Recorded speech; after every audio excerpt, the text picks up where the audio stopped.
Hi, everyone. You in the virtual living room of Globus Books, independent bookstore. This store is some real magic. It has been around for 50 years. We're actually about to start celebrating big this anniversary. And for a number of years, it has been this well-known secret and hidden gem of San Francisco when you had to make an appointment to come and browse the old Russian books. And it had a certain charm, and a lot of people from Stanford and now prominent writers have been to that secret Globus. But starting about a couple of years ago with a new ownership, we have opened the doors. I've only started to work there about a year ago, and since then we are expanding. We added books in English, so now we have books about the former Soviet Union and from the former Soviet Union in Russian.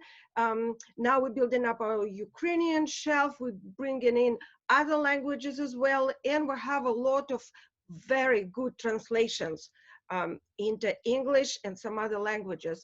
And for the last year, we've been doing this YouTube channel where we host this stellar team of Slavists, writers, critics, and just very interesting people who all bring their brilliance together in this COVID situation. So it kind of has become a thing. Check it out. There's a lot of various shows from really out there, something arcane and interesting for academics, to children's fairy tales and culinary shows. So check it out. And I'm very happy to briefly introduce speakers team today, starting with Simon Schuchat, who is a poet and translator and a retired American diplomat who worked on US-Russian affairs at the State Department in Washington and in Moscow.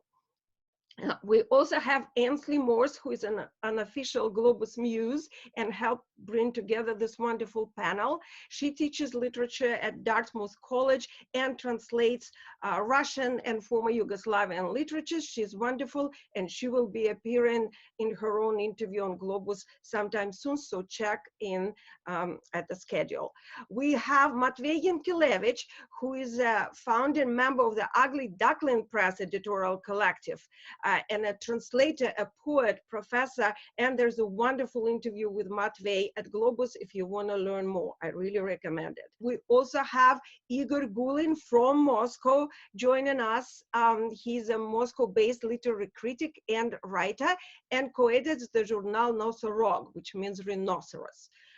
We have Ilya Kukulin, who is a literary scholar and a cultural historian and the author of Machines of Noisy Time, How Soviet Montage Became an Aesthetic Method of Unofficial Culture. And it won the Andrei Bely Prize in 2015. And Ilya Kukulin has been at our show for Joseph Brodsky's 50th anniversary in the very beginning of Globus Books YouTube channel. And it is my pleasure to introduce Mark Lipovetsky, and I'm a big fan of his work. He's a professor at the Department of Slavic Languages, Columbia University. He's the author of 10 books, which I highly recommend, available from Globus, and editor, co-editor of 20 volumes of 20th, 21st Russian literature and culture. And we have Catherine C. Piela, who is a scholar and translator of Russian poetry and teaches at Amherst College. She's the author of a book on Marina Tsvetaeva and Boris Pasternak, and co-editor and editor of many other editions. I'm Zarina Zabriskie. I am the author and host of these programs, and I'm now giving the microphone to Ainsley Morse. Thank you, Ainsley. Thank you, Zarina. It is great to be here, as always. Thank you for introducing us and hosting our bilingual Bacchanal, as we somewhat tongue-in-cheek entitled this gathering. So Simon and I, we're going to hear in a moment from Simon Schuchat and Matvey Yankelevich, who will talk a bit about this edition that Ugly Duckling Presse put out just last year called Soviet Texts, because it is a labor of love that was many years in the making. And I kind of came into it later in the game and just helped out toward the end. Before we hear from them, I just want to briefly describe our plan for today. because Simon and I have done a couple of readings already, which have been very fun. And for today, we decided to ask some friends and lovers of Prigov just to pick a couple of their favorite poems of the ones that are translated in the book, and say a few things about them. So to read them in Russian, we'll also read the translations, and we'll also hear from Ilya, Igor, Kathy, and Mark about why they chose the poems that they did. So now I will in turn pass the mic to Matvey. Well, you can see the book behind Simon there. And we also, we're very happy with this, the way it came out. Here's a copy. I just wanted to thank Ainsley especially and Simon for putting this program together, and thank you Zarina for hosting at Globus, and all of our guests. I'm really excited to hear the conversation. Prigov has, I think UDP was the first US press that published his work in a book form in 2005 or 6. We published 50 Drops of Blood, which we hope to re-edition in the near future. And then I was very happy when Simon wrote to us with this project, and that Ainsley was amenable to coming on board. And, I've had a long relationship in a way, not as long as some of the people here with Prigov, and maybe not as close as some of you, but I feel very happy to be taking part in the Englishification and the introduction of Prigov's work into to English language readers. So thanks everybody for gathering. And Simon, you had some words? Very grateful to Matvey and Ainsley, and also to Mark for all the help that they gave me in making this book come to reality. Russian is something I came to a little later in life than other things. I was originally trained as a sinologist, but I started working on Russian affairs when I was at the State Department, and I had the opportunity to learn Russian to the extent that I learned it.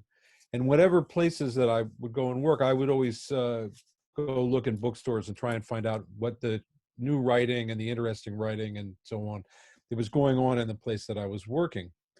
So I got to Moscow, and I'm sure I had heard of Prigov some way or another, but I found his books, and I could sort of see what they were. From a linguistic perspective, they were things that I could get that were easier to understand than, say, if I had picked up Khlebnikov, even Pasternak. It's easier to understand. And so I started reading them and trying to make English versions of them. And eventually I had a very large pile, which I sent to Matvey, and he saw some value in them. And one thing I also should mention, Ainsley's noted she came in a little late, but there's a crucial contribution from her, besides saving me from many, many mistakes, which is she said, there's no domashny hijaystva in this book. There's no housekeeping. And my focus had been on a lot more of the overtly political poems and stories. So I hadn't really paid as much attention to those poems as I should have. But she drew my attention to it, and I went and I got them, and I went through them and made my versions, and then she helped clean them up and improve them. So it's been a very collective effort with a great deal of activity. Anyway, I was saying that I found I could see what Prigov was doing, because although he's definitely a Soviet writer and definitely comes out of a Soviet experience, he's also a late 20th century writer, and he has things in common with American and French and Latin American authors, the same set of concerns and the same general perspective on what literature can and can't do. So I felt it was particularly important that he be available in English, because there are a lot of people who need to know what he had to say and need to see what he did and how he did it. Otherwise, you don't really understand what happened from 1960 to 2000. I'm going to begin with a little bit of some late Prigov, actually, some post-Soviet work. And I'll read some sections from something called Recalculating Time, which Prigov wrote in 1997. I recall how mindlessly I wasted time as a young man, throwing it away on entertainment, boozing, and other nonsense. And only later did I realize the tragedy and irreplaceability of this. Assuming that a normal day's work requires 10 hours in order to achieve some visible results, that is, based on the beginning of meaningful existence from 15 years of age in 1953 up to 35 years of age in 1975, I worked, by the calculated average, no more than 20% of the time. That is, 365 days times 20 was 7,300 days, which multiplied by 10 hours equals 73,000 hours. I worked a total of 12,600 hours and wasted 60,400. I would not count the period from 1975 to 1985 since I worked during it according to the above indicated proper norm. From 1986 to 1996, I came to my senses and added 10% in intensity. By reducing the shortfall to 3,650 working hours, there was still a shortfall of 56,250 hours. If, in the next few years, I'm able to increase the intensity of my work by 30%, at that intensity, I'd have to work for 56 years in order to reach a net of 0. So if you add my current 56 to those 56, it turns out that I ought to hold out for 112 years, until 2052. While this would be a highly unusual case, nevertheless, it is not impossible. They say that a year in prison goes by like 2. But considering the tremendous stresses of life today, if a year doesn't go by like 2, it's still something like 1.5. Well, I suppose I didn't feel this in childhood, but starting around age 18. So, from my current 56, we can subtract 18 and get 38, and multiply that by 1.5, we get 75, then add back in the unsullied 18. Also, my current life as a professional artist is no gift. It's an anxious and crazy existence with maybe a coefficient of 1.8. I started it at about age 35. Therefore, my age is already 75 minus 35 times 1.8 plus 35 for 107 years. Moreover, considering the hostility that my specific extraordinary personality has provoked throughout my entire life, we may add in a psychological complexity coefficient of 0.3. So we get 107 plus 31.1, which equals 139.1. Well, add in this and that, and another 10 to 12 years gets hacked on easily. So my present age can be estimated at 141 years. He does more with the general concept. And then the other work from this period that I'm going to read is called A List of My Own Deaths. It's from 1999. So he went on longer than that. So these poems often begin with an advisory note to sort of warn you as to what's coming ahead. I was myself surprised to discover after the fact that 3 of my recent major inventory texts are associated with the theme of mortality. Those who died in my time, the enumeration of graves, and this one here too. I thought that I might just as well have listed, to no lesser effect, things that were lively and cheerful. But then it occurred to me that the principle of inventory itself is mortification par excellence. So, quite naturally, the most natural thematic addition to this would be something correspondingly mortal. It's simply a case of like being drawn to like. I might have died at age 1 from chickenpox, but didn't. At 2, I might have died from measles. At 3, I might have died from lupus, hunger, and war. In my 4th year, I could have died from measles. Many did. Oh, and at 6 months, I could have died from dyspepsia. I might also have died before my birth from the unspeakable difficulties of the life to come. I could have died while being born. These things happen.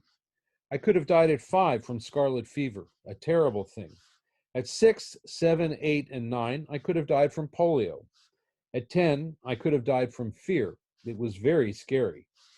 At 11 and 12, I could have died of boredom at school, but I prevailed.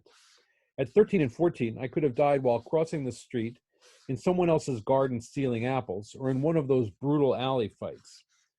At 15, I could have died of encephalitis from a tick bite in a forest outside Moscow. At 16, I could have just died. I could have just died at 17. I could have just died at 18. I could have died at 19 or 20 while bathing in the Black or Baltic Sea. At 24, I could have died from the police. At 25 years of age, I could have died from food poisoning. I could have died at the ages of 27, 28, 29, 30, 31, 32, 33, 34, 35, 36, 37, 38, 39, 40, or 41 in prisons, camps, from torture, on a prisoner's bunk during interrogations in the logging camps, by a criminal's knife at the North Pole, eaten up by gnats in the desert, on a cross, thrust under the ice, thrown into the furnace, on the rack from a bullet in a dungeon, in manacles, from exhaustion in the cattle wagon, in a gas chamber, thrown from a cliff, doused in acid, from scurvy, without making it to the location of my second prison term, or from a heart attack in front of the camp gates as they were flung open in the days of rehabilitation. At 41, I could have died from a twisted intestine. Or at 40, for example, if I hadn't died before that in prison, I could have died from being bitten by a rabid dog. They were running around Moscow in those days. And at 39, I might also have died from malaria in Asia. But at 42, I could have already died of tuberculosis. I could have died at 43 from a traumatic head injury, for example, from a blow with an axe. I could have died at 44, 45, and 46 from something or other, literally just some nonsense. I could have died at 47 from serious worries. I could have died at 48 from a possible cancer. At 49, 50, 51, I could have died from a heart attack. And indeed, I did die, but I snapped out of it. At 52, I could still die from a heart attack. At 53, I could die from anything. For example, from an incorrect way of life. I could have died at 54 from just about anything. I could have died at 55 from anything. I could have died at 56 from anything. I could have died at 57 from anything. I could have died at 58 from anything. And at my present 59 years, I could die from anything. For example, from these compositions. And in all the years, times, and sentences to come, I can die. From what? From what? From what? From just about anything. So Mark and I will alternate Russian and English, and then any comments that you want to make alongside. Mark is going to be reading a bunch of poems about washing the dishes. All right. Okay. Thank you so much. Thank you for inviting me to this event. Thank you, Zarina. Thank you, Ainsley. Thank you, Simon and Matvey, for making this book. It is actually a wonderful book, and I'm happy to use this opportunity to say a few words about it, because really not having a book of Prigov's poetry was a huge hole in our curriculum, and I'm teaching contemporary Russian literature for many years, and now we have this book, and it's excellent translations, and I already tried it in the undergraduate audience, and students were reacting as they should have react to Prigov's poetry. They were laughing, they were excited, and that means that it is a big success, and I'm very happy that it happened. Speaking about Prigov, here is my dear co-author Ilya Kukulin, with whom we have finished a monograph about Prigov that we also dedicate to this year, which is the year of Prigov's 80th birthday. We doubt that it will be published before the end of this year, but we are looking forward to it. So we have submitted it and waiting for the word from the press. It will hopefully appear in Russian first, and then we'll see.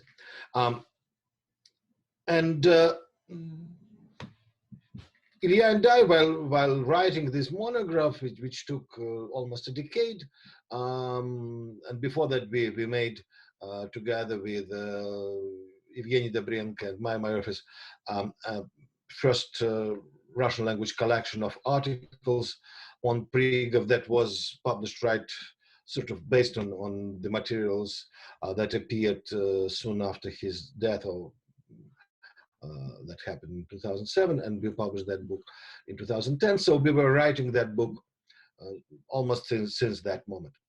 And we were changing our perception of Prigov, and there were multiple events dedicated to Prigov in this period from 2010 to 2020. But our current standard, Ilya will correct me if there are some sort of individual modifications of this shared position, is that Prigov has become in Russian literature a very important figure, exactly because his poetry does what theory, and especially post-structuralist theory, does in the Western humanities.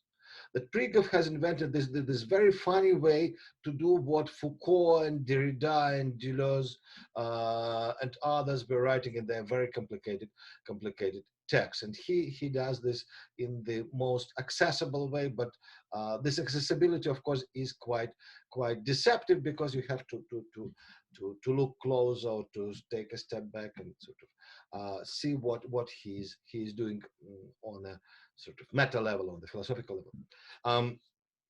And most amazingly, he does this in his housekeeping poems. And as Simon mentioned, this segment is now available in Soviet texts, and it includes probably most favorite of Prigov's poems. So everybody knows about his poems about the officer, as the book calls him, militsioner in Russian, but which is sort of a satire of the political system of the state, so to speak. But the other aspect is the everyday life, the world of the everyday person, right? And who knows anything about Russian poetry would know by heart at least a few lines from this cycle. Right. So I will read. I'll pick from this cycle 3 poems about dishwashing. Although there are more poems about dishwashing in this cycle, and with Ainsley's help, I will read them. Я всю жизнь свою провел в мытье посуды и в сложении возвышенных стихов. Мудрость жизненная вся моя отсюда. Оттого им нрав мной тверд и не суров. Вот течет вода, ее я постигаю. За окном внизу народ и власть. Что не нравится, я просто отменяю. А что нравится, оно вокруг и есть. I've spent my whole life washing dishes and composing poems most sublime, and this has lent me all of my life's wisdom and made my temperament firm and mild. I watch the water flow and comprehend it. People and power stand below there on the ground. Whatever I don't like, I just annul it. And what I like is out there all around. Я с домашней борюсь энтропией, как источник энергии божественной. Незаметные силы слепые побеждаю в борьбе неторжественной. В день посуду помою я трижды, пол помою, протру повсеместно. Мира смысл и структуру я зиждю на пустом, вот, казалось бы, месте. I wrestle with domestic entropy as a source of energy divine. These forces, inglorious and blind, I overcome in quiet, unsung struggle. I'll wash the dishes 3 times a day, wash and scrub the floor all over. I'll build the meaning and structure of the world on this place that seems like it is empty. Thank you. Банальное рассуждение на тему свободы. Только вымоешь посуду, глядь, уж новая лежит. Уж какая тут свобода, тут до старости дожить. Правда, можно и не мыть. Да вот тут приходят разные, говорят, посуда грязная. Где уж тут свободе быть? Banal rumination on the topic of freedom. Just when you've finished up the dishes, look, a whole new pile awaits. What kind of freedom is this? Just let me make it to old age. True, you could just not wash them. But then there's people coming by and saying, hey, the dishes are dirty. What kind of space for freedom here? Why I pick these poems? Not only because I like them a lot and I frequently refer to them when I don't want to wash dishes or when I want to wash dishes. It's very handy. But the most important thing is that, so here there's this theme of the dishwashing, the everyday theme, right? It acquires actually three different meanings. And Prigov doesn't worry about any kind of contradictions. So on the one hand, it looks like a sort of a mockery of some kind of the attempts to invest some high meaning into mundane things, right? Into attempts to be a philosopher, to philosophize while standing on the ground of the everyday business. And in a certain way, if we accept this approach, it resonates with the position that was articulated by Soviet philosopher about the same time when Prigov was writing these poems. Mirab Mamardashvili, who was saying that sort of we are living in the state of catastrophe and sort of undergoing the comedy of impossibility of tragedy. And for him, it was also impossibility of philosophy. He was writing that a human being, a man, is seeking the truth from the capital T as if he is looking for the toilet, right? And vice versa, looking for the toilet, but presents it as if he is looking for the truth from the capital T. So we can see it very, very well here because for instance, in the first poem, washing of the dishes turns into the position of standing above humanity and watching, sort of being isolated from its troubles, below my window the people and the powers, and sort of accepting something from the world and rejecting everything that is unacceptable. Whatever I don't like, I simply overrule it, and what I like is all surrounding me, right? In the second poem, the dishwashing is turned into the mythological struggle with chaos, right? The struggle to establish new order, new structure, right? I'll build the meaning and structure of the world on this place that seems like it's empty. And in the third poem, this banal rumination on the topic of freedom, the position is opposite, right? This is the waste of life. This is a waste of freedom. And furthermore, it's still self-elevating because I'm the one who is being sacrificed, who is being thrown to this altar of the household chores, right? And I'm being an oppressed one. Various people come by and say, the dishes are dirty. What kind of space for freedom here, right? That's sort of this one approach to these poems.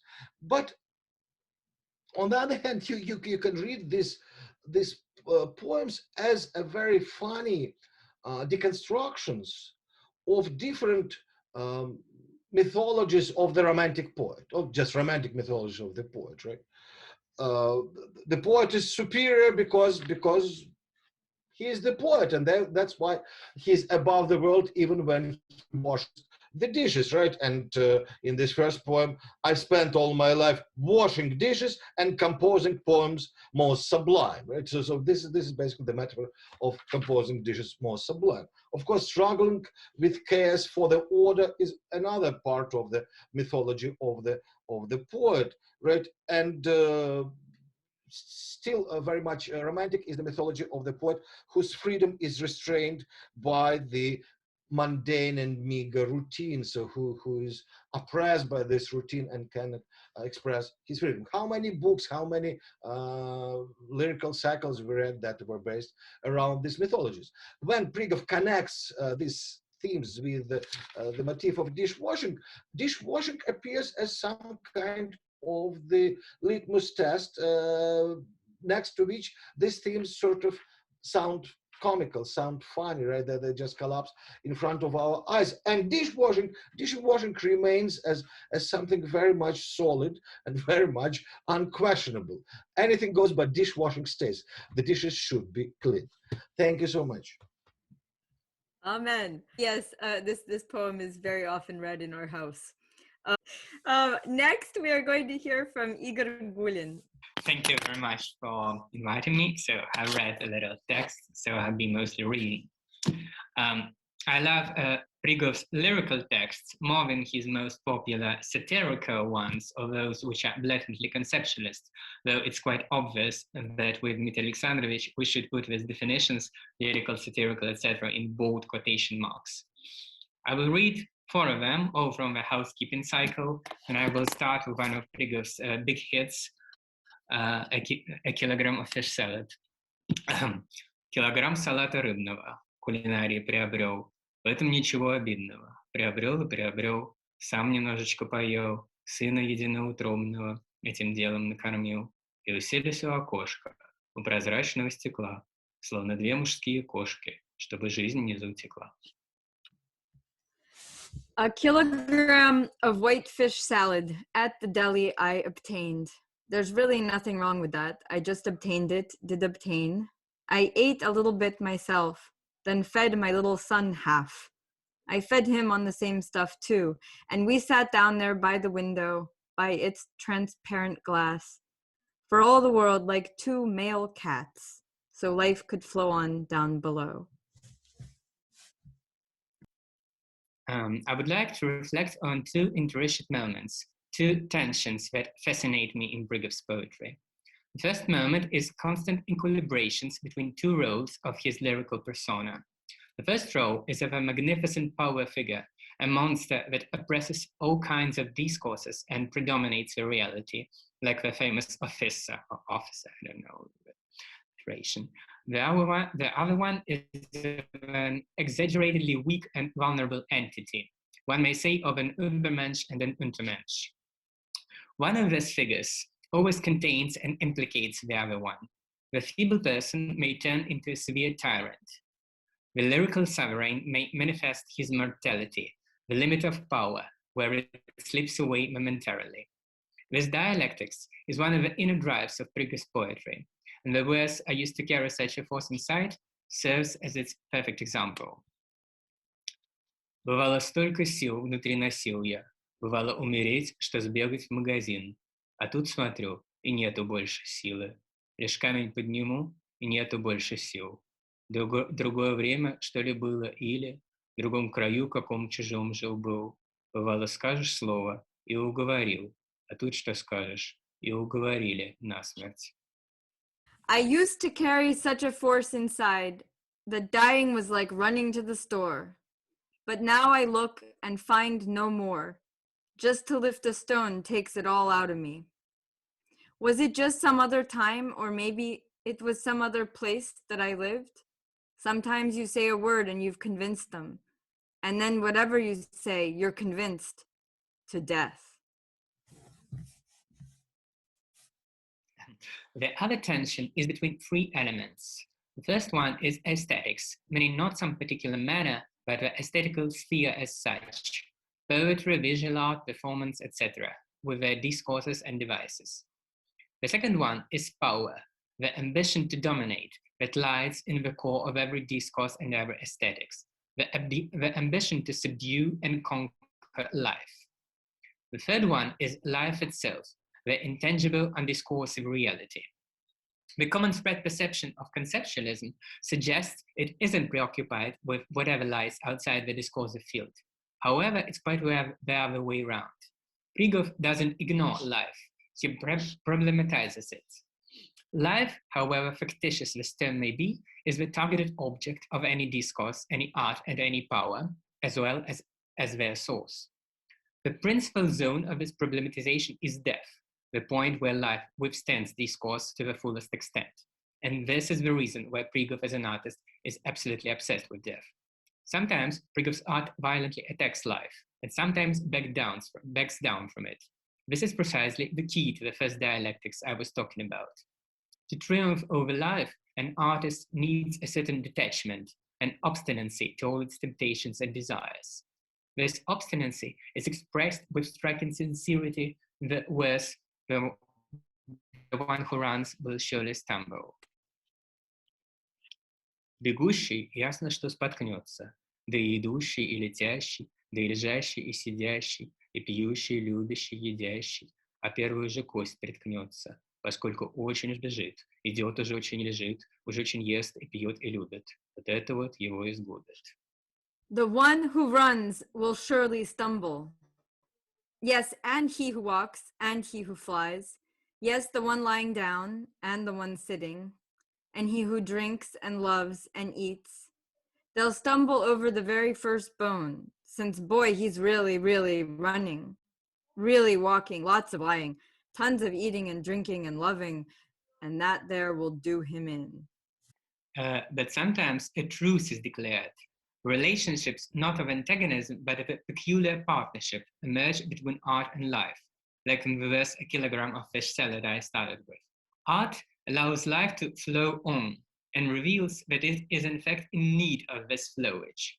We can spot a certain almost Buddhist sensibility here that is generally characteristic for Moscow conceptualism. The peaceful life, allied and vital for art's existence, is a life free of passions and temptations. Its image is flowing, reviving water that washes off aggressive discourses. In a melancholical tone, this sensation is manifested in one of my favorite Prigov's texts. It was by the Patriarch Pons.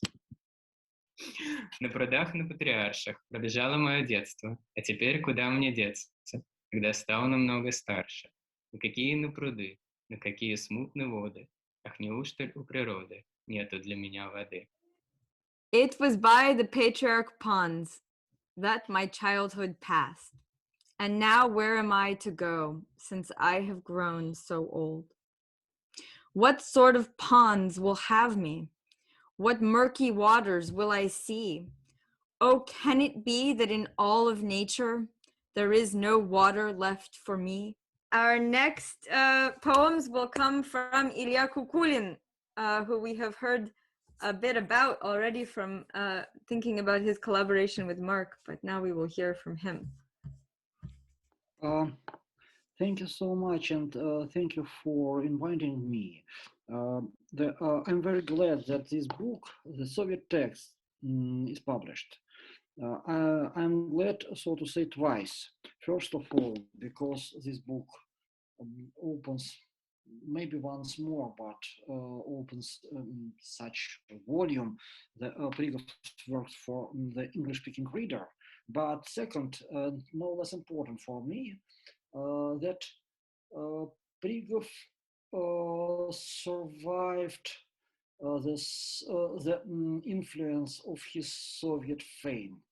In the 80s, some people were predicting that the Prigov's fame will not survive would not survive the Soviet time, that the Prigov is specifically Soviet phenomenon. Right, Prigov was writing in the post-Soviet period, but that's important that now we can see, and with the meaning of this book and with the meaning of these wonderful translations, that the Soviet and post-Soviet period of Prigov's creativity were not so different. I think that in some respects they are the ones. There is only one Prigov, and who feels some constant tasks. Some of them were depicted in Mark Lipovetsky's speech. I will continue. I think that Prigov was deconstructing the consciousness made of stereotypes, but not only parodied. I think that he, at the same time, he parodied this type of ideologized consciousness and consciousness made of some cliches, but also demonstrated that this kind of consciousness is also our consciousness. It's our consciousness that cannot discern between something our own and something made from media, ideology, and cliches. We cannot discern in our own consciousness between cliches and between our own self. And I think, Prigov's poetry allows to sympathize with this consciousness made of cliché, and allows us to a little bit forgive ourselves for being made from cliches, being made of Soviet, post-Soviet cliches, but this forgiveness is possible only due to we should understand that each of us is a little bit funny, and being funny we can forgive ourselves, and this is, for me, this is a very important ethical feature of Prigov's poetry. And now I will recite some poems. And first of all, I should today, after the very important presidential elections in the USA history, and after the dramatic events that followed these elections, I think that I should recite the Prigov's poem about election of Ronald Reagan in re-election in 1984, as far as I remember. Вот избран новый президент Соединенных Штатов. Поруган старый президент Соединенных Штатов. А нам что? Ну, президент, Соединенных Штатов. А интересно все же, президент Соединенных Штатов. So they've elected a new president of the United States and blasted the old president of the United States. But what do we care? Like the president of the benighted states? But still, it's interesting, this prez of the United States. Well-known literary scholar Irina Paperna describes the role of Hegelian schemes in the consciousness of Russian intelligentsia. Here, I will recite the Prigov's poem that parodies the very simplified Hegelianism in the consciousness of Soviet Marxists, Soviet, maybe not Marxists, but all people who used to work with the Soviet quasi-Marxist rhetoric. Вот Китай на вьетнамцев напал, осуждает его наша пресса. Только я осуждать бы не стал, они тоже ведь бедные люди, они просто орудия в руках исторических сил объективных. Ревизионистами Бог наказал, им случится самим хоть противно. When China attacked the Vietnamese, our press condemned the former. But me, I wouldn't go condemning them. After all, they're poor people too. They're all just tools in the hands of objective historical forces. God punished them by making them revisionists, even if they're against it. In the next poem, the word "они," they, refers to the Soviet authorities of the late Soviet period.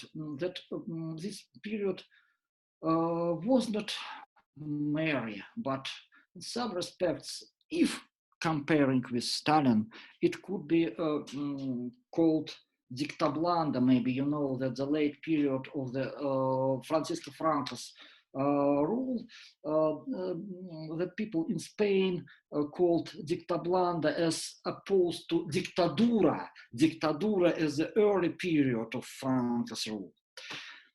Они нас так уже не любят, как Сталин нас любил. Они нас так уже не губят, как Сталин нас губил. Без ласки его почти женской, жестокости его мужской, но скоро скуки от блаженства, как какой-нибудь американец, не сможем отличить с тобой. They don't love us anymore the way our Stalin loved us. They don't ruin us anymore the way our Stalin ruined us. Without his ladylike caresses, his manly cruelty, we'll soon be like some sort of merkin, mixing boredom up with bliss, unable to tell them apart. Right. The next poem, the reciting of the next poem, I am dedicating to the creation of the pipeline, the Nord Stream 2, which is very widely discussed among today's politicians. Не хочет Рейган свои трубы нам дать, чтобы советский газ бежал как представитель нас на запад через эти трубы. Ну что ж, пусть эта ниточка порвется, но в сути он непобедим. Как жизнь, как свет, как песня к ним. Он сам без этих труб прорвется, наш газ. Reagan does not want his pipes to be ours so that Soviet gas can flow, representing us, through the pipes to the west. Well, this little thread will break, but in essence it's undefeated, like life, like light, like a song to them. It will itself, without these pipes, break through our gas. Yep. And now from the poem from another cycle regarding the demonstrating the work of Soviet rhetoric, not based on, not regarding the foreign politics, but addressed to the, so to say, internal affairs and economical issues. Не важно, что надой записанный реальному надою не равня. Все, что записано, на небесах записано. И если сбудется не через 2-3 дня, то через сколько лет там сбудется, и в высшем смысле уж сбылось, и в низшем смысле все забудется, да и уже почти забылось. It doesn't matter that the milk yield, as recorded, does not match up to the real yield. Everything recorded is recorded in heaven. And if it does not come to pass in 2 or 3 days, in some years it will certainly come true. And in the highest sense, it has already come true. And in a lower sense, all will be forgotten and is already now almost forgotten. Speaking about the legacy of romantic poetry that was touched above, I think that one of the most important figures for Prigov was Mikhail Yamantov, who was, for him, Lermontov was a paradigmatic figure, paradigmatic example of a romantic poet, and Prigov parodized some Lermontov's tropes, lines, rhythmic figures, not so to say personally. That was not his personal interest or envy or something. I think harder to Lermontov, but Lermontov was an important example of romantic, typical romantic pose, typical romantic attitude. And now I will recite a poem that mixes Lermontovian and romantic cliches with the cliches of Soviet rhetoric, of, so to say, колхозная поэзия, collective farm poetry. По волнам эфира, потерявшим внешний вид, скотоводница Глафира со страною говорит, как живет она прекрасно, на работе как горит, как ей все легко и ясно со страною говорит, а страна вдали все слышит, не видна, как за рекой, но молчит и шумно дышит, как огромный зверь какой. I'll take this opportunity before I read this translation to say that one of the real challenges for translating, which we can talk about more in the discussion if people are interested in hearing about this, but as Ilya was just explaining, there is this formal parody that Prigov is working with a lot of the time, and of course many. Even if your average Russian speaker didn't recognize immediately that there's an evocation of Lermontov, there's still a very clear sense just from the rhyme and the sounds involved there that this is a parody, right? And this is much more difficult to do in English because we don't have the same poetic tradition at all. Along the waves, the radio waves, having lost her external appearance, the livestock specialist Glafira is speaking to her country. How excellent her life is, at work, full steam ahead. For her, all's clear and easy. She's speaking to her country. And from afar, the country hears, from beyond the river, out of sight, but for its noisy breathing, it's silent like some great beast. And the next poem belongs to the role of the how to say household poems or poems of everyday life that were recited by Martin, by Igor. I should give a trigger warning that this poem contains explicit lyrics. В полуфабрикатах достал я азу и в сумке домой аккуратно несу. А из-за прилавка, совсем не таяся, с огромным куском незаконного мяса выходит какая-то старая блядь. Кусок-то огромный, аж не приподнять. Ну ладно бы еще в магазине служила. Понятно, имеет права, заслужила, а то посторонняя и некрасивая. А я ведь поэт, я ведь гордость России. Я полдня простоял между чужими людьми. А счастье живет вот с такими людьми.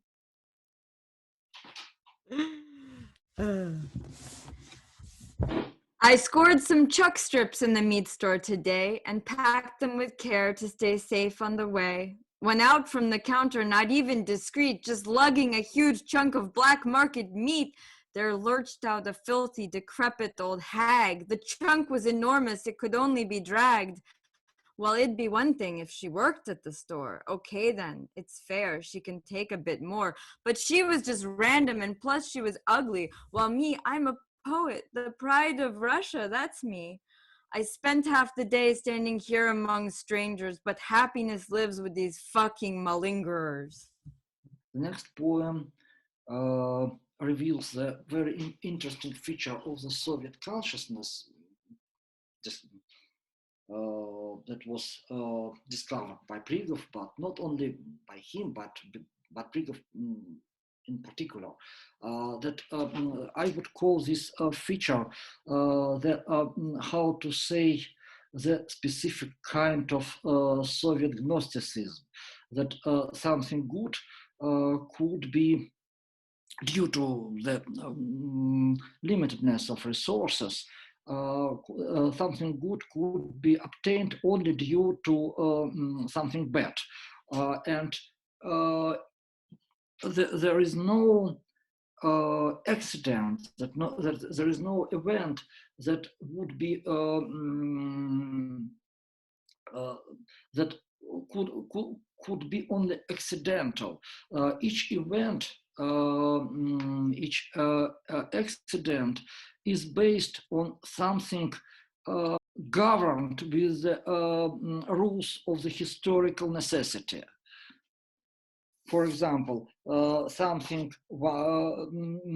every accomplishment of today is predicted and based on and prepared with the previous suffering of previous victims. Когда б немыслимый Овидий, зверь древнеримского стиха, ко мне зашел бы и увидел, как ем я птичьи потроха или прекрасный сладкий торт, он воскричал б из жизни давней: зато ли я в глуши Молдавии гибко страдал? Зато, милейший. If the mind-boggling Ovid, the beast of ancient Roman poetry, came to visit me and saw me eating chicken giblets, or some delightful sweet cake, he would exclaim out of his long past life, "What was it for this that in the depths of Moldova I perished and suffered? For this, my sweet." And one of the features of the another feature of the Soviet consciousness was the not only was but is the idea that nobody deserves anything by himself or by herself. Each thing,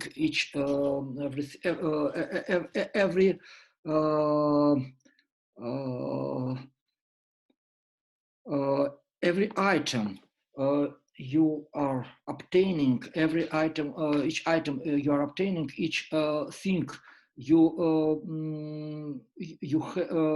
have, they are granted with the state. And this idea is, I think that it's very widespread till now. And I think not only in Russia. Вот я курицу зажарил, жаловаться грех. Да ведь я и не жалуюсь, что я лучше всех, даже совестно, нет силы. Вот поди ж ты, на, целую курицу сгубила на меня страна. I'll roast the chicken. I really can't complain. And it's not like I'm complaining. What am I, better than everyone else? And I'm ashamed, made weak. Just imagine, this one chicken was my undoing, done in by my country. And the last poem I will recite presents the, so to say, heraldic imagination of Prigov. I love his poems based on such heraldic imagination, like lion and unicorn in British tradition, for example. Прекрасна моя древняя Москва, когда стоит стыдливо, отражаясь в воде голубоватого залива, и сны читает Ашурбанипала. И налетает с юга жаркий ветер, несет пески соседственной пустыни по улицам московским завихряясь. И дальше, выше, ввысь. к заснеженным вершинам полуголым, откуда поднимается орел могучим взмахом крыл парфироносных. И вниз глядит. И белое движение там замечает. И сложивший крылья, он падает навстречу снежный барс, 16 всех своих костей и зубы свирепые он обнажает разом, и москвичи следят за страшной битвой и победителя приветствуют. Ура!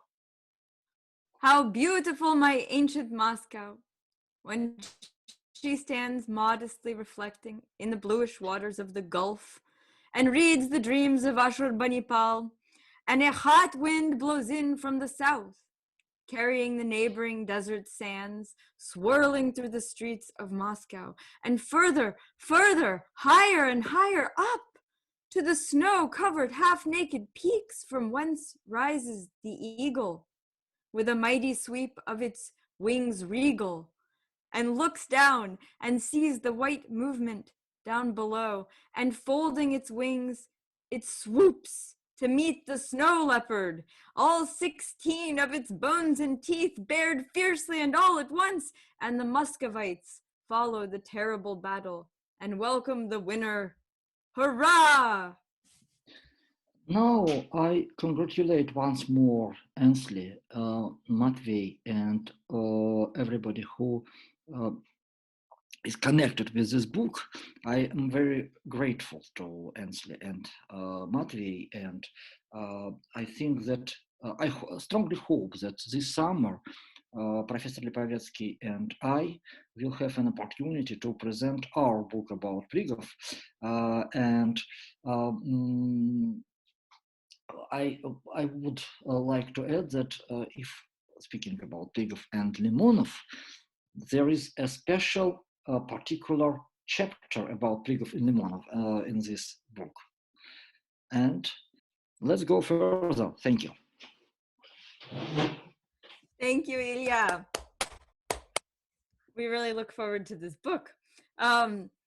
Next, we are going to hear from Simon and Kathy, who are going to collaboratively read from Maya Russia and maybe some other stuff too, right? I leave it to you. I don't know the order. Okay, thank you, Simon, and I congratulate you. So sorry, I was wrong not to for not mentioning you. I'll say a little bit about why these poems are important to me, and then I'm going to ask Kathy to read the Russian for them because I really am too embarrassed to inflict my spoken Russian on anyone, really. I mean, maybe if I was trying to buy a bottle of beer or something, I might use it. But anyway, but the My Russia poems were some of the earliest things that I worked on. And as a diplomat and being involved in the foreign policy aspects of U.S.-Russian relations, the Raspad, the collapse of the Soviet Union, is the big event in the time of my career. And these are the poems which Prigov wrote that are very directly responding to that historical event.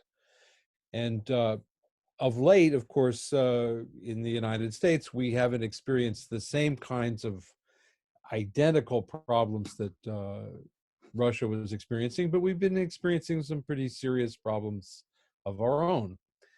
And so that drew me back to these particular poems, which you could say are Prigov in a time of crisis. I'll just remind people of what Ilya was saying about Lermontov, because this cycle really does, at the same time, undermine Soviet nationalism and more broadly romantic mythologies, right? So it's a wonderful example of him, you know, subverting everything, all kinds of mythologies that claim any kind of authority. I would say what he's getting at here is the romantic nationalism of the Soviet consciousness. it's number 2 in Моя Россия. Ты помнишь край? Не помнишь края, где был я молод, был я юн, и пела радио, играя про заплутавшую гармонь. И у вечернего порога, обозревая нашу жизнь, шептала: подожди немного, и будет коммунизм. Но я уже другой отравой опоен был, мечту поправ. Зачем, о Боже правый, зачем я оказался прав? И вот старый уже, и ты сама разуверилась, и коммунизма нет как нет. Do you recall that place? You don't remember? Where I was young, where I was fresh, and the radio sang loudly as it played of the accordion gone astray.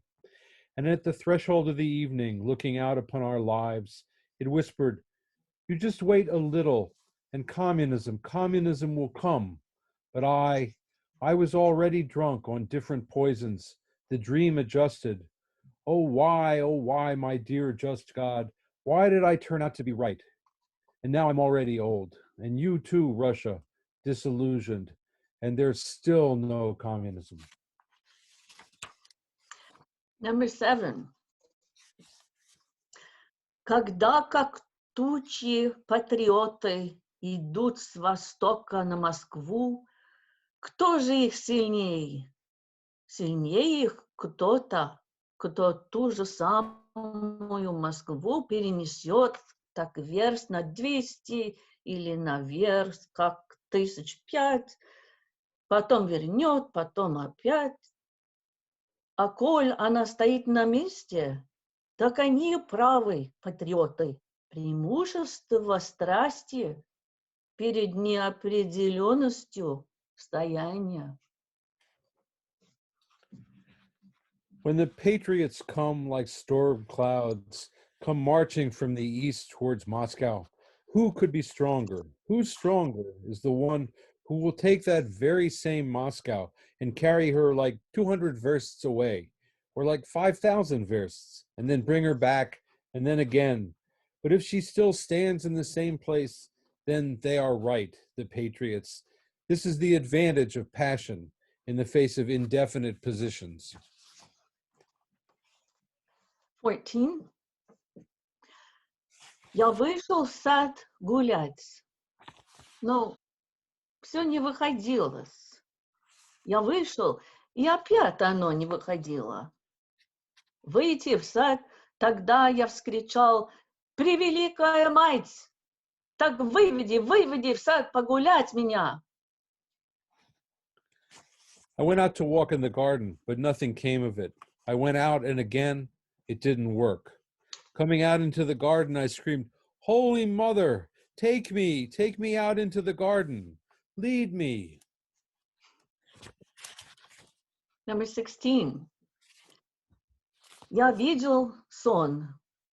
Сначала было, все как есть, а после умер и умерло, и все поплыло, все стало диким и безумным, что представлялось чистой майне, и я припомнил задней силой, ведь засыпал-то я в Германии, а вот проснулся я в России, а я себя безумной силой заставил заново в Германии проснуться.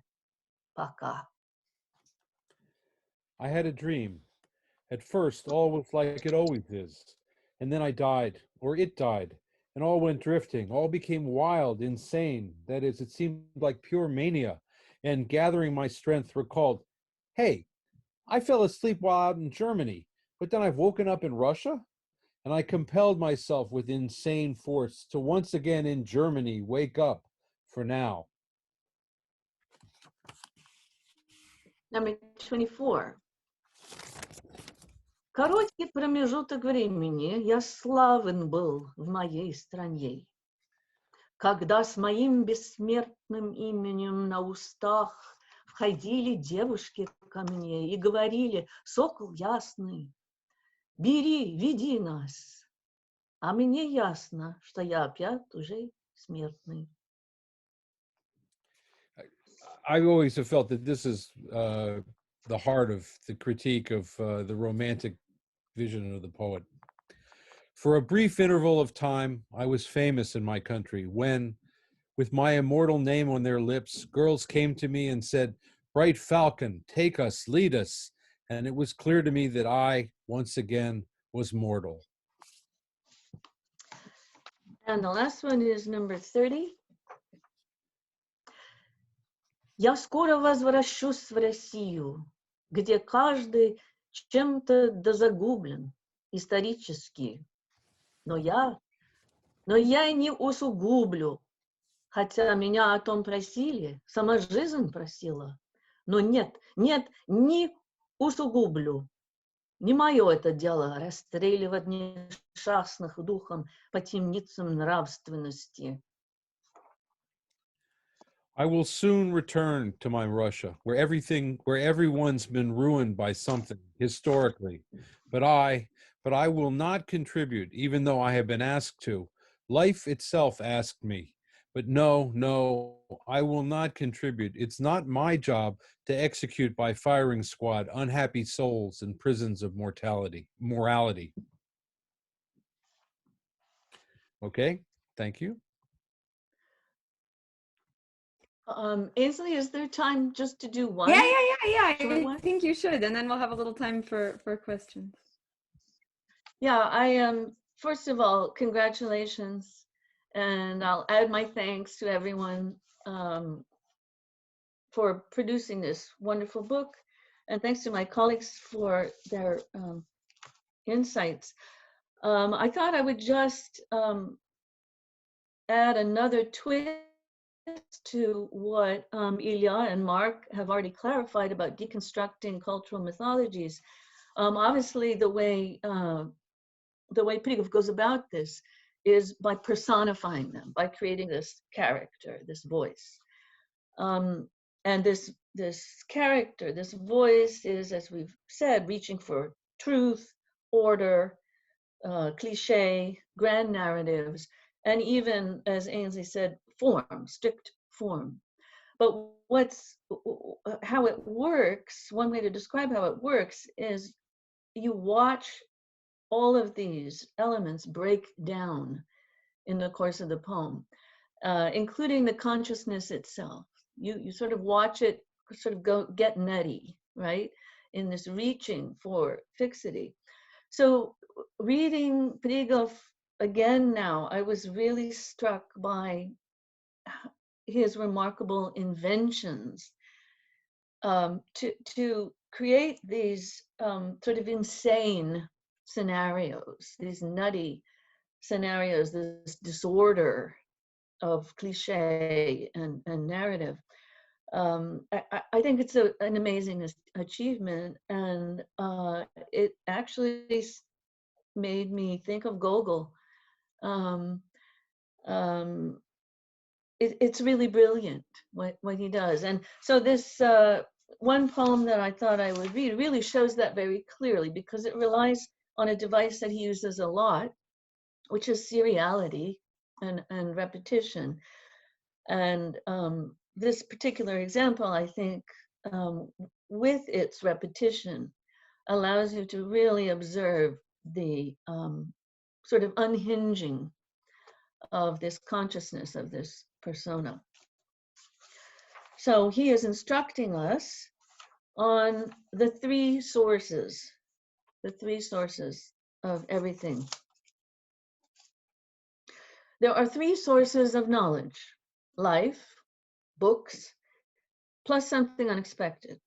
For instance, an ex-convict who moved into the neighborhood. There are three sources of life: food, love, plus something unexpected. For instance, maybe there is some kind of God. There are three sources of love: the heart, the libido, plus something unexpected. A mental injury, for example, that fundamentally changes one's perspective on life. There are three sources of anger, bad temper, liver trouble, plus something unexpected. An evil spirit, for instance, that has possessed the organism. There are three sources of weakness: ill health, a bad climate, plus something unexpected. For instance, a streetcar falling suddenly into one's path, or something heavy. There are three sources of well-being: hard work, resourcefulness, plus something unexpected. For instance, the death of a rich relative having good credit, or finding a purse stuffed with dollars, which of course in this era of credit cards and electric money is a highly improbable illusion. Finally, there are three sources of death: predestined inadequacies of the body, passionate desires, and the penalty for them, well, and something unexpected too. For instance, a face-to-face encounter with the basilisk or the Medusa. I'm very glad you read that piece, partly because we were focusing more on the short lyric poems, I guess, if we can call them that. But it's good to note that the book contains a lot of these cycles that are somewhere between poetry and prose, and really a very characteristically Prigovian genre.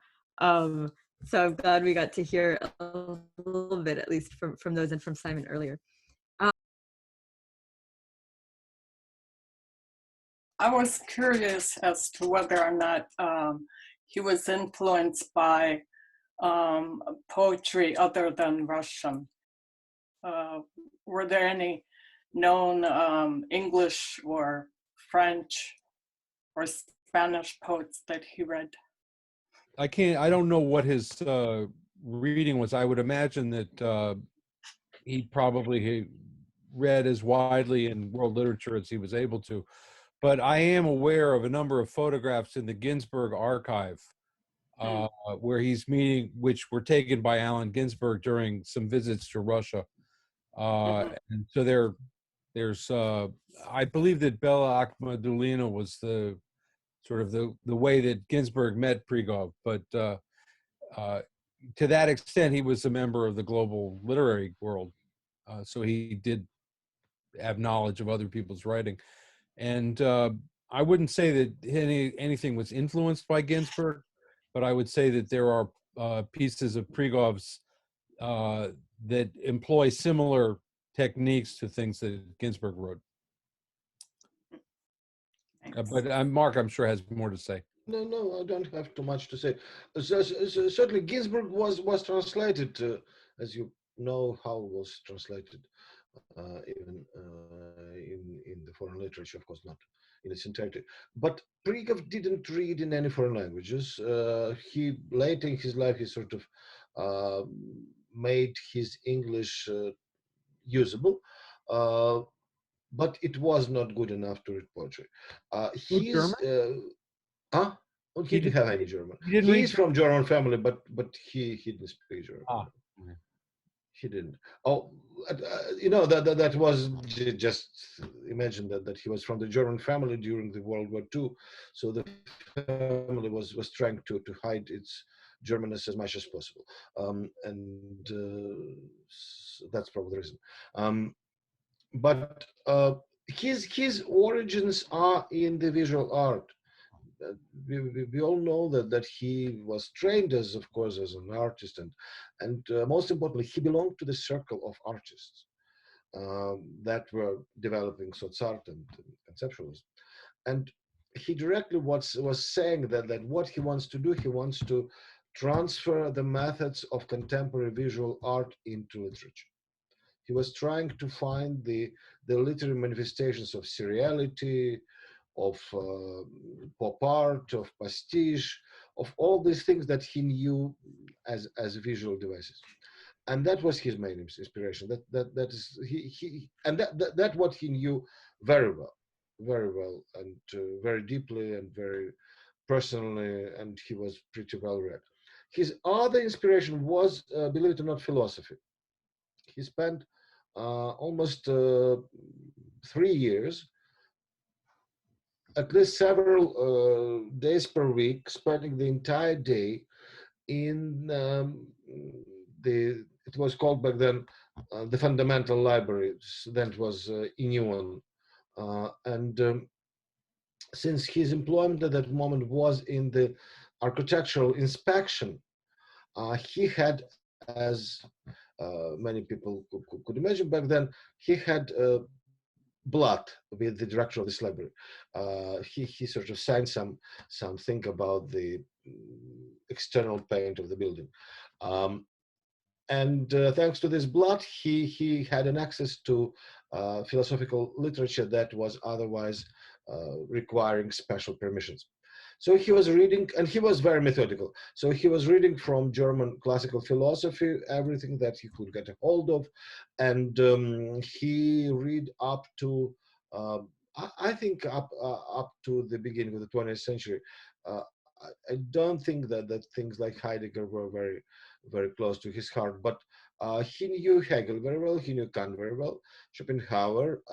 In the Russian philosophy, he dearly loved Shestov, and he was trying to get everything he could get of Shestov. What about Pitigorsky?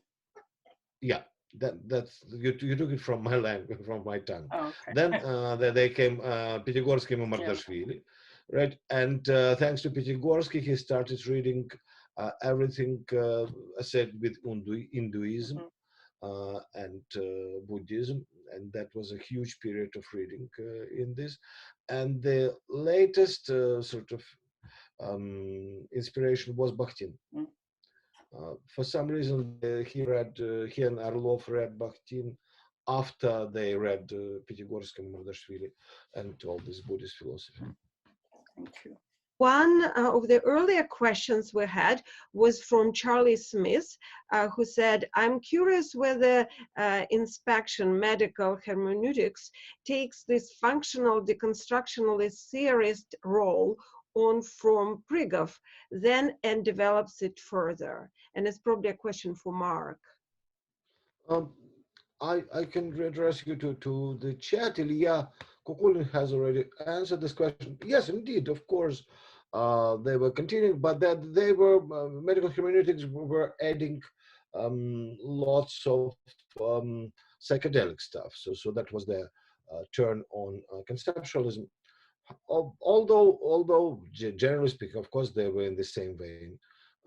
And Prigov was very supportive of this young generation of conceptualists, second generation conceptualists. In his in the volume Мысли that we edited with Ilya, there is an article, for instance, dedicated to Pipperstein, whom he personally was very friendly terms with, and he liked a lot Sven Gundlach. He collaborated with Dachotov, and in general terms, so Prigov didn't have this sort of antagonism of the founding father towards younger generations. He was trying to collaborate with people of different generations, different walks, and as you probably know, he actually had his last heart attack when walking to the rehearsal of the performance with the group Vaina, their first performance. Well, I didn't quite come up with the question because it's too big of a theme, but there's the whole connection between the modern performance arts and oppositional artists and Prigov. It's such a big and interesting subject. I actually studied it quite a bit, and the whole performance of snatching the chicken, and there's just so much that could be said. And actually one of our questions from YouTube goes a little bit into that, or you can turn it this way. Tatiana Zedevich says, in a way, Prigov's poetry is a diagnosis to the Soviet banality of life.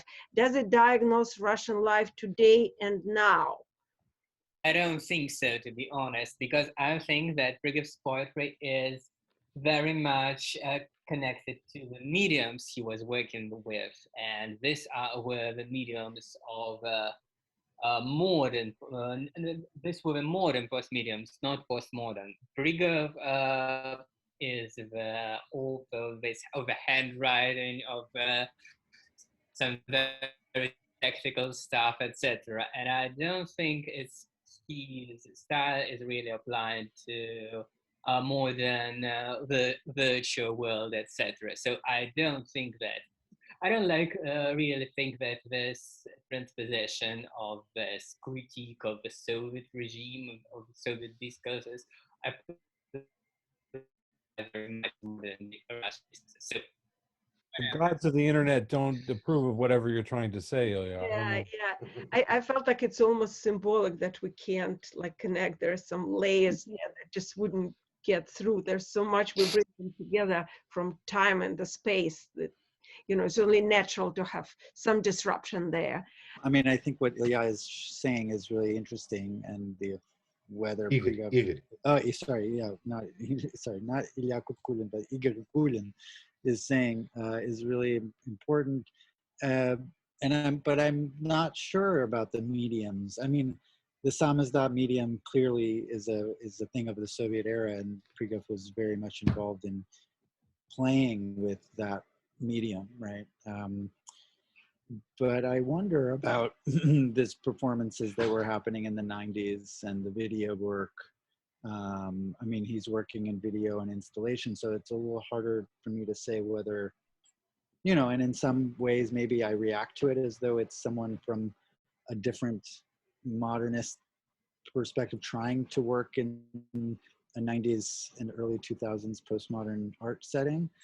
But I actually think that there is involvement with very contemporary media, and to some extent, it seems even now that with a couple of recent shows, there is some kind of effect that Prigov has with his newspaper stuff and his reuse of these old media into and bringing them into a post-Soviet and even Putin era Russian context, where that sort of totalitarian eye is still somehow resonant and also nostalgic and playing with nostalgia and political ideological nostalgia, I think in pretty interesting ways. Wouldn't say that the poems about dishes and the Soviet person are going to resonate in the same way or affect consciousness, but I think when Mark's talking about Prigov's philosophical readings, there are underlying romantic Russian, particularly identitarian notions, right, or romantic notions of nation and identity that are so still part of the what at least maybe, I mean, obviously not the oppositional culture, but and certainly not maybe in the intellectual milieu as much if we look at oppositional politics and culture, but look at, I think the non-oppositional are certainly quite in control, and the intellectual milieu around nation building, right, is still very, and in the big magazines, and not at Nasarog, but in the big magazines, right, there you still have a lot of that Russian intellectual kind of nation idea, right, that comes out of a lot of earlier philosophy and maybe also religious philosophies. I'm just curious about how you see, especially because you're at the forefront of a lot of the Moscow intellectual world on a kind of a not exactly mainstream, but not exactly like marginal at all way, right? So you would have more to say to that. If I may add just one word, I think that Prigov would have flourished on internet. He was in many ways created for internet with his practice of everyday poetry, right? I'm curious if somebody from the new generation of artists would be interested in translating some of his projects into the digital format. For instance, his обращение к гражданам, those appeals to citizens that he was posting everywhere in the city. I can imagine them appearing on Facebook or elsewhere, and he created thousands of them. So there is enough to pick for everyday news sort of occasion. So that's answering the question of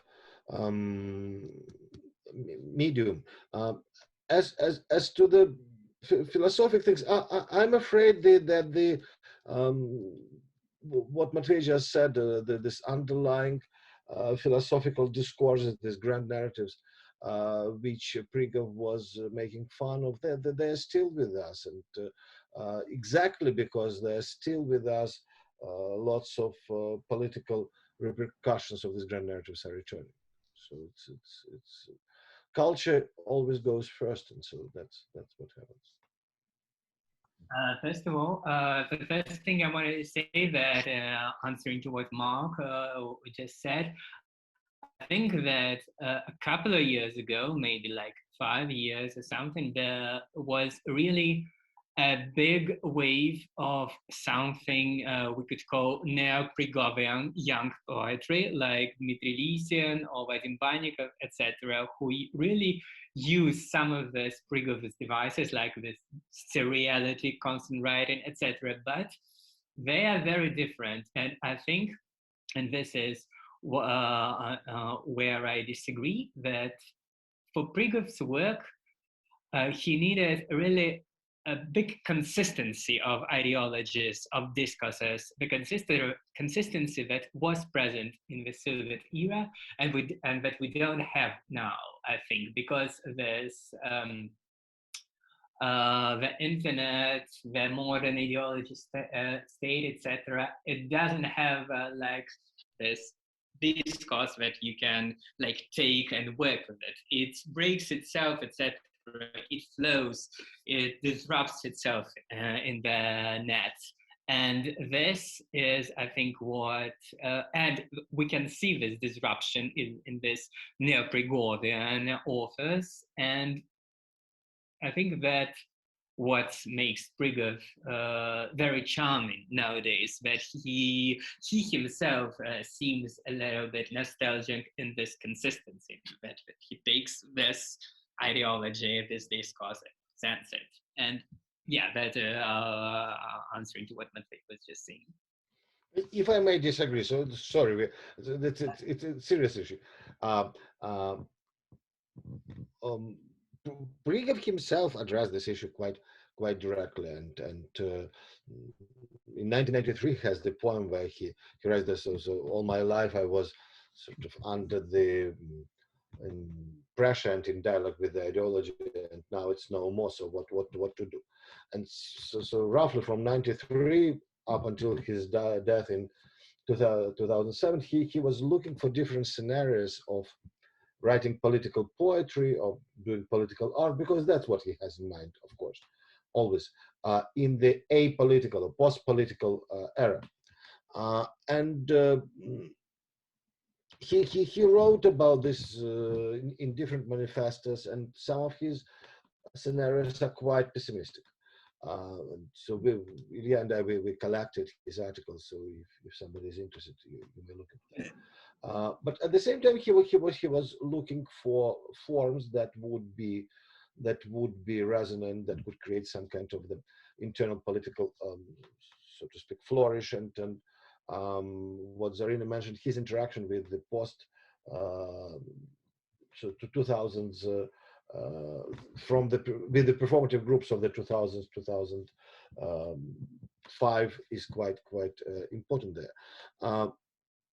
So I'm not talking only about poetry. I'm not talking only about the direct influences, right?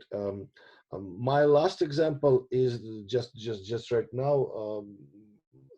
I learned from my son, who is an expert in video computer games, that a new game, a video game, is going to be released, produced either by Russian or East European company, in which there is a huge militiaman whom you have to run away from.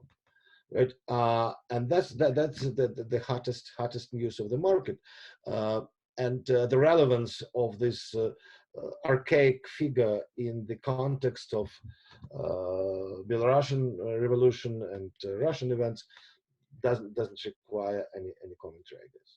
I did study a bit the oppositional art performances in Moscow a few years ago, and I stopped, but the latest one was actually at 2018 at the soccer championship, which was dedicated to Prigov. Also, the last week or 2 weeks ago, all we've been hearing, if you listen to the Russian language current events flow, there was desacralization of power.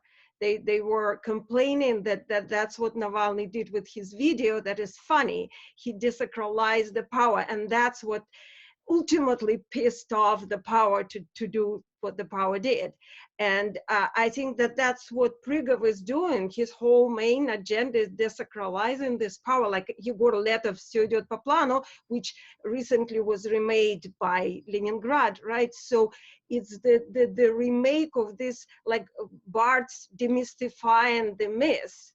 So that to me, of course, I'm not there, so I would respect your opinion, Igor. Everything looks different from across the ocean, but the way it looks from across the ocean is what we just said.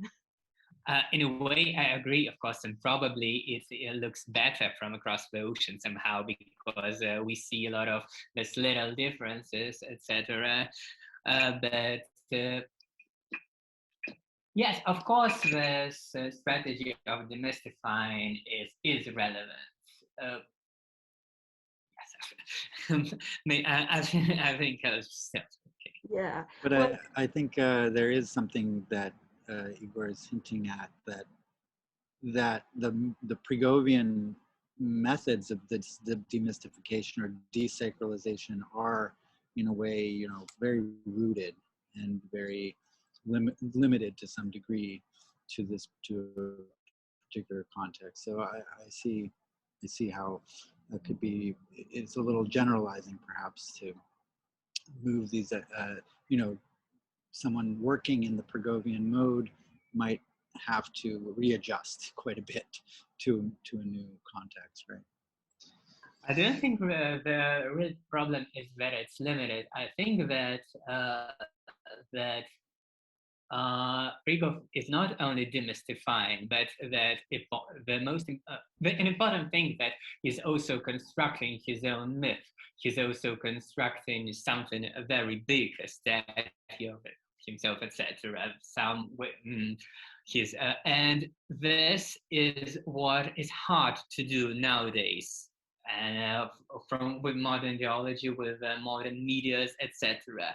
This neo-Prigovian authors, they take this seriality, they take this demystifying urge, etc. But they don't have the something that with what they could build this big thing, and this is what we don't know how to do such a thing with modern medias, with modern devices, etc. That's what I'm trying to say. Yeah, I hear you, Igor. That sounds right too. It actually opens. I love the way our discussions go at Globus, because it always brings us to a different and sometimes bigger discussion, which to me seems the whole role of the poet today versus role of a poet in the Soviet, realm. It's different now. Perhaps it could be like Mark said, something in the field of games or a blogger, or it's all merging and moving, and it's something to discuss in perhaps a different program. Hopefully could be something interesting. So thank you for that. Well, let's see. Thank you, everybody. Everybody's so great and generous with their time and brilliance, and I'm loving this program. Let's see if there is one more comment or question, or somebody wants to bring it all together. Maybe Simon. I feel that Prigov is relevant at all times and in all places. So part of that's my position on that. Also, I think from being inside the work the way that I have, I can't imagine that he would not take the opportunity to try any media that presented itself to him. I cannot see him ever not responding to anything in a certain in his environment. So I can't say what the specifics would be in any given state, but I can't imagine he's not someone that would be quiet, I guess is the best way to put it.